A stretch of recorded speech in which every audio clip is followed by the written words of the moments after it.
Oy, Luzon, Visayas at Mindanao, magandang araw po sa inyo, ka-coffee. O, nabalitaan nyo na ba? Si Topacio pala, ka-coffee. Ang, secret admirer ni Alice Guo. Pilit na idinadawit si Pangulong Bongbong Marcos dito sa issue ng Pogo. Malinaw naman, ka-coffee, na may reklamo kay Alice Guo at sa kanyang kampo at kailangan niyang ipagtanggol yan both dyan sa Senado at sa Korte.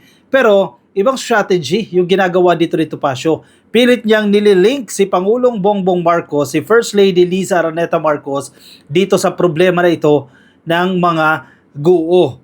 At isa dyan si Topacio. Tingnan mo yung litrato na ito. Oo. Tuwan-tuwa pa siya. Oh. Tuwan-tuwa si Topacio. Yung mukhang yan. Oh. Yumayaman yan, ka-coffee, sa pagtatanggol sa mga mga bigatin na makasalanan. Gano'n ba yun? Isa rin to, abogado ito ni Teves, ka-coffee. Ayan, meron siyang nilalabas sa social media. Actually, nagpa-press conference pa yan. Merong litrato. At dyan sa litrato na yan, makikita natin si Pangulong Bongbong Marcos, si First Lady Liza Araneta Marcos, si Cassandra Ong, at ilan pa raw pong mga negosyante na allegedly sangkot sa pagpapatakbo ng Pogo. Number one, picture lang yan. Yan din ba yung issue nito, Topacio, noong may picture itong si Digong at si Alice Guo at ng kanyang mga kakampi? Yun din ba ang conclusion niya na yung taong involved doon sa may kalitrato na yan, involved na sa kung ano man yung kalokohan nila? Sapat bang dahilan yan para sabihin na involved ang isang tao dahil meron silang litrato? Noon pa sinagot ito ng kampo ni PBBM, public figure sila. Lalo na during the campaign, hindi lang isang tao yung nakaka-picture nila sa isang araw, hindi lang 100, napakarami, libo-libo, lalo na during the campaign. Siyempre, nanunuyo ka nangangampanya ka. So, hindi ibig sabihin na lahat ng may kalitrato ng presidente, na background check niya yan kung sino yung mga yan. Pero, parang pinapalabas dito ni Topacio na involved si PBBM, na protector si PBBM dito sa Pogo. Sana hindi niya pinatigil yan. Diba? Sana binulungan niya yung House of Representatives at ang Senado na itigil yun ang investigasyon na yan dahil madadawit yung pangalan ko dyan. Diba? Common sense naman yan. At ano yung kinalaman ng picture na yan para ipagtanggol mo yung sarili mo? Yun May kaso, nag-i-exist yung kaso na yan, may investigasyon na ginagawa dyan. Kung ikaw defense, ipagtanggol mo, sagutin mo yung bawat tanong na ibabato sa'yo. At dapat may ebidensya ka dyan. Hindi yung maghahanap ka ng ibang issue na magtuturo ka at magdadawit ka. At para ibagsak lang itong si PBBM. Mamaya pag-usapan natin yan. Kasi may inamin si Topacio noong May 2024. Meron siyang statement at sinasabi niya na, I find Alice Guo cute. Ay, wow, kaya naman pala. Mamaya pag-usapan natin yan. Inahalungkat. Sige. Headline nila dito, nasa billionabogado.com ito, ka-coffee. Photo surfaces of President Marcos at Pogo event. Topacio vows to spill beans soon. Ayan, mag-spill daw po ng beans, kumbaga magbabato o maglalabas ng mga impormasyon soon. Itong si Topacio, nagpa-press con pa. Bakit soon pa? Hindi ba pwedeng ngayon na agad yan? Diba? Hindi ba pwedeng agad-agad spill the tea, ika nga. Bakit soon pa? Bakit patatagalin mo pa yan? Kung matibay pa lang ebidensya mo, di sabihin mo na yan as early as now, di ba? Bakit maghihintay ka pa ng tamang panahon? Bakit may pasun-sun ka pa dyan, di ba? So yan ang sinasabi ni Topacio.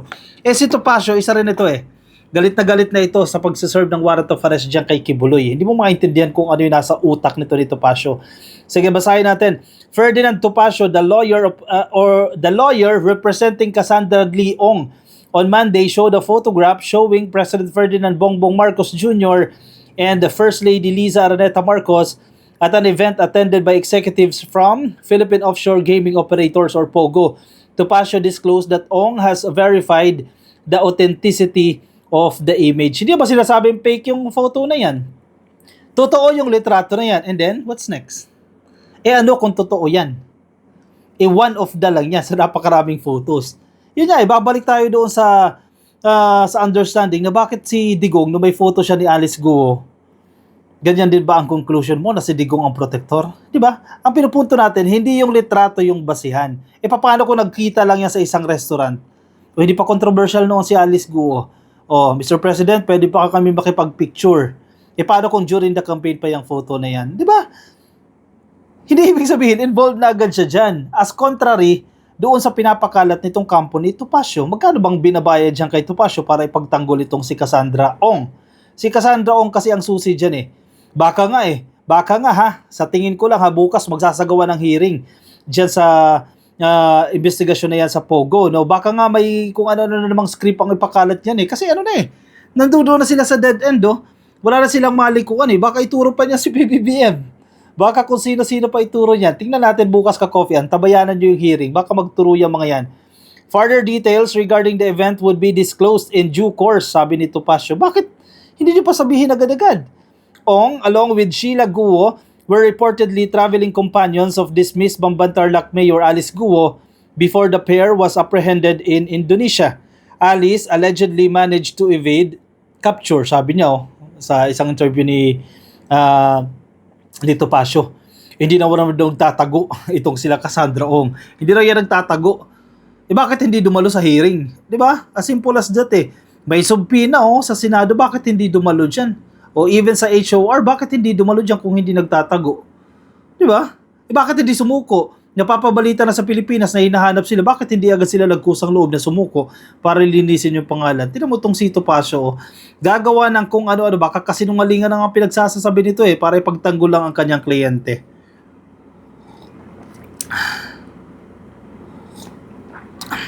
Despite facing bailable offenses, Sheila Guo and Cassandra Ong may not be released as swiftly as anticipated, with both the Senate and House of Representatives seemingly determined to keep them in custody. Dapat lang. In fact, na-transfer na sila ka-coffee sa Kongreso, sa kustodiya ng Kongreso para sa gagawing hearing. Dalawa kasi yun Senado, nagsasagawa ng investigasyon. Ang House of Representatives, nagsasagawa din po ng investigasyon. At karapatan nila yan. Mandato nila yan. Medyo dyan muna yung custody niya habang umuusad yung kaso. Sheila Guo is implicated in alleged illegal pogo operations in Bamban and is currently under Senate arrest for repeatedly failing to appear the hearings on the matter. Feeling ko itong Sheila Guo, i-deny niya na hirap siyang mag-English, hirap siyang mag-Tagalog, kaya laging consult sa lawyer. Yan ang na-imagine ko bukas sa mangyayaring hearing. Cassandra Ong is being held on a contempt charge issued by the House of Representatives after she missed multiple hearings related to alleged Pogo Link crimes. Itong si Cassandra Ong, yan yung nag-hire kay Harry Roque. So yan, medyo marami-rami kailangan linawin itong si Cassandra Ong. Yari ito, magigisa ito, hindi na pwedeng i-deny na hindi siya marunong mag-English dahil marunong yan. In fact, yan nga ang liaison nitong Pogo na yan Ong is listed as an incorporator of a company that leased land to a Pogo hub dyan po sa Porac, Pampanga. She reportedly holds a 58% stake in Whirlwind Corporation. Biruin mo baka dami lang din ito. 58%, which leased land in Porac to Lucky South 99.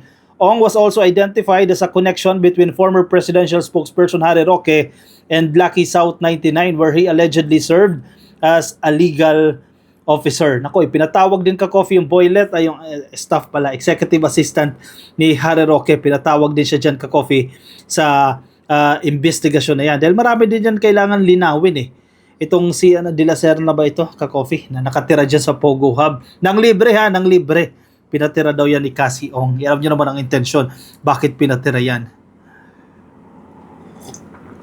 Hindi lang yan ka-coffee yung issue nito Topacio. Sagway tayo dito ka-coffee sa isang headline ng ABS-CBN. Nasusuka na raw siya. Yan sabi ng headline ng ABS-CBN. Si Topacio, hindi niya na nagugustuhan yung mga nangyayari dyan sa Davao sa pagsiserve po ng warrant of arrest ng Philippine National Police dito po sa pugante na si Kibuloy. Sabi sa headline ng ABS-CBN, Topacio blast PNP for lingering in KOJC compound. Nakakasuka na. Nasusuka na si Topacio. Pansinin nyo, parang pakialamero itong si Topacio. Dapat, di ba? Lawyering ka lang dapat, yan ang function mo Ipagtanggol mo yung kliyente mo, hindi yung nagre-react ka pa ng ganito. Sige, karapatan niya naman yan. Everyone, karapatan naman nila yan. Sige, pero parang unbecoming sa isang abogado, di ba? One of the legal counsels of Kingdom of Jesus Christ leader Apollo Kibuloy questioned the Philippine National Police operation at the religious group's compound in Davao City. Pero si Torion ang aktibo na legal counsel ng grupo ni Kibuloy. Pero pag sinabi mo kasing Topacio yan, abogado yan ng mga malalaking sindikato ba yan o kung anong klaseng maitatawag mo dyan. Yan, pag Topacio ang usapan. Kaya acceptance fee pa lang yan. Baka 100 million o manipis pa yung 100 million, baka 200 million, 300 million, pero barya lang yan kasi mararaming pera itong mga to In a press briefing on Monday, lawyer Ferdinand Topacio challenged why the PNP remained outside the compound even after two failed attempts to serve the warrant. Mas marunong ka pa kay General Torre. Si General Torre, nagpapatupad ng trabaho niya. I-serve yung warrant of arrest na yan dahil confident sila. Very, very confident. Yan nga yung term nila na nandiyan po sa compound si Kibuloy. At hindi ibig sabihin niya na pagpunta nyo na dyan, tok, tok, tok. Andyan ba si Kibuloy? Pag sinabing wala, lalabas ka na, aalis ka na. Hindi yan ganyan kasimple. Confident sila nandiyan yan sa compound. Kaya nga ginagalugad nila yan gusto ni Topacio, pagkapasok, andyan ba si Kibuloy? Wala. Sige, alis agad. Yan ang gusto niya. Pag sinearch mo yung premises at hindi mo nakita yung tao, umalis ka na. Di ba pwedeng nagtatago? Kung di ka ba naman eng-eng, di ba? Hindi ba pwedeng nagtatago yan? May mga bunker nga, may mga lagusan, may tunnel at hinahanap nga yung entry point. Grabe ito Gusto niya na, wag niyo na hanapin. Basta wala dyan, alis na kaagad kayo. Tama bang mindset yun? Hindi ka na mag-isip si Torre. Kung gusto mo, pulis ka naman, i-surveillance mo, maglagay ka ng mga tao doon sa harap. Hindi nga lumalabas Paano mo iso-surveillance? Alam nga, mautak nga hindi nga lalabas ng compound. Dahil pag lumabas siya, di ba aaresto yan? Ewan ko kung anong klaseng isip itong si Topacio. Abogado naman. Maglagay ka ng mga tao doon sa harap, pero for you to enter, hindi nyo nakita, hindi na kayo umalis. Hindi pwede yon naman. Saang planeta legal yon, sabi ni Topacio. Yun ang hamon sa inyo ni Torre. Total, sinasabi ninyo, illegal yung ginagawa namin, then file a case sa korte against us, di ba? Against the PNP. Yan ang hamon ni Torre dyan sige, illegal pala ito pagsiserve namin ng warrant of arrest. Hindi, sampahan nyo kami ng kaso. Ganun lang yan gawin nyo. Paano kung wala roon? Paano kung nandun? Ibalik natin yung tanong. Kung nasa Bacolod, nasa Iloilo, anong gagawin mo ron? So, 10 taon ka nang nasa labas ng kingdom. 10 taon ka nang nagte-take over sa kingdom. Ngayon, puputulan pa ng tubig. Wala namang ganun sa batas Nakakasuka na talaga. Tingnan mo, biktima ito ng fake news. Sino ba nagsabi na puputulan ng tubig at puputulan ng kuryente? Di ba SMNI ang nagpakalat ng fake news na yan?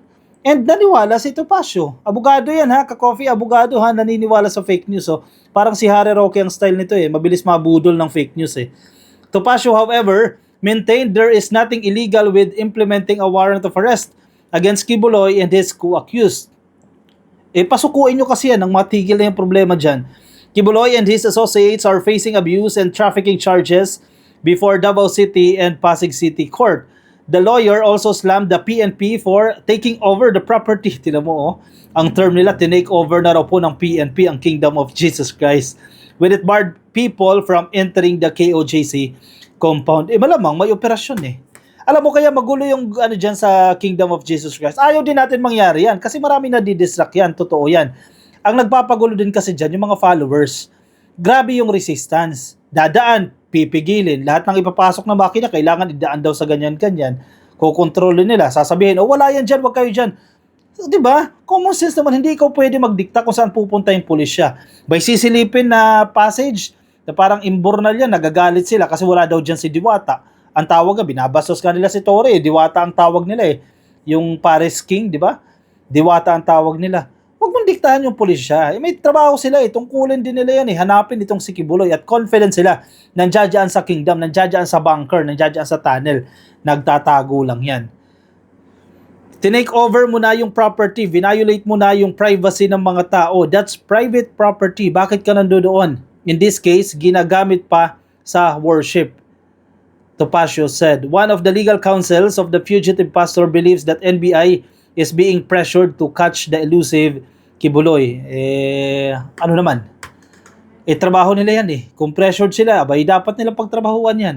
Kasi sabi nga ni Senate President Chis Escudero, not the NBI, ang PNP. Sampal sa mukha nila yan kapag hindi nila na-aresto si Kibuloy.